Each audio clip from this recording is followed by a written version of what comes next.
a question about AI and writing in general. Yeah. You joked about the M dashes and how you changed the way people think about AI writing. By the way, screw you, because I'm a big M dash guy. And now people are like, oh, AI wrote this. I'm like, no, these are artisanal hand-grown words, That's my right. friends. AI trained on the best writers on the internet, and now it uses a lot of M dashes. That is Yeah, how you're it welcome, happened. everybody. You're You're freaking welcome. welcome.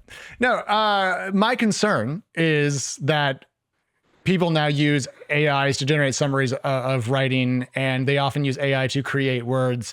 And there does seem to be people slowly backing away from the process of writing things down and reading them.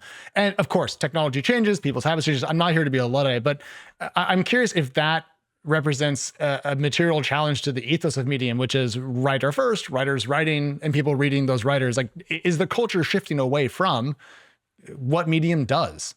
I'm always shocked. Like this, we get so many questions along the lines of what you're saying of like Yeah. culture, trend, whatever. And I'm like, and I just come back to, look, writing is thinking and reading is learning, right? That for thousands of years, humans learned through story for a reason. Like the way our brains work require all of that context. And the idea that summary is going to replace story is kind of ridiculous and not even a new concept, right? Like the Cliff Notes didn't replace the books. And so I always come back just to the first principle. Like, does the world still reward people who want to be smarter? Yes. Does your life get better if you're smarter? Yes. So in the world of smart people, writing makes you smarter and reading stories from other people makes you smarter.